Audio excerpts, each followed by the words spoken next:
Voici ce qui t'empêche d'avancer. Voici ce qui t'empêche d'aller loin, de grimper les échelons, d'aller d'un niveau à un autre. Voici ce qui t'empêche d'avancer. Assieds-toi, je vais t'expliquer.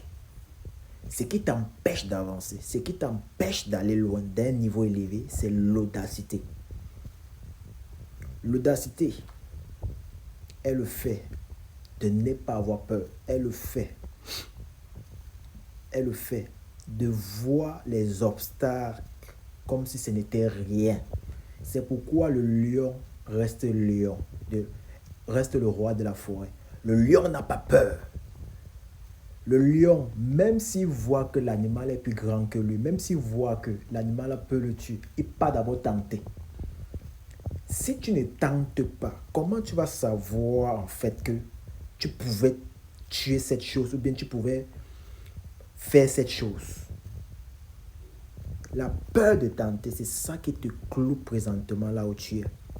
Regardez un peu l'histoire dans la Bible. David, un enfant de 12 ans.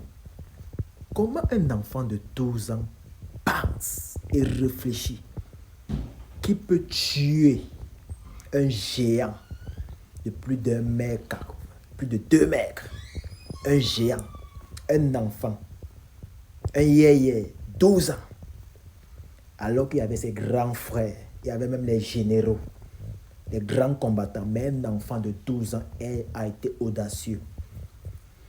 Et si vous avez bien vu, pour ceux qui ont vu le film et ceux qui ont entendu et ont écouté, moi je vais vous dire réellement le mystère qui se cache à l'intérieur. Et je vais vous dire le mystère de l'audacité en fait. C'est qu'on ne vous dit pas. Quand David avait déjà ça dans sa tête, quand David pensait déjà, quand David avait déjà mis que Goliath devrait mourir, Dieu est venu mettre sa main. On dit même au quartier, le langage mondain, l'homme propose, Dieu dispose.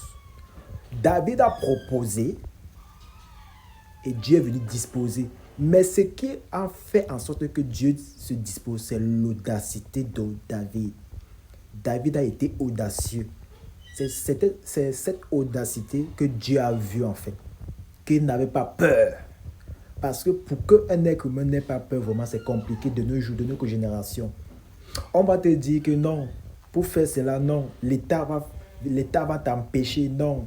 Si tu pars par exemple en Turquie, tu ne peux pas être riche. Si tu pars par exemple dans tel pays, tu ne peux pas être riche. Mon frère, essaye d'abord. C'est quand ça te tape que tu vas dire oui, que non.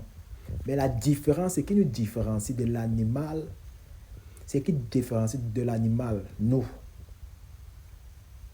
c'est que nous, on a la force que quand on dit, ça se réalise. Et quand on se met au travail quand on se met au travail, Dieu vient imposer ses mains. N'abandonne pas. Va de l'avant et tu verras. Tu verras comment Dieu viendra imposer ses mains sur tout ce que tu entreprendras de faire. N'aie pas peur. Va toujours de l'avant et tu verras le changement. Tu verras comment Dieu va venir imposer sa main et tout ira bien. Si le contenu t'a plu, merci de t'abonner et de liker pour me soutenir et soutenir ma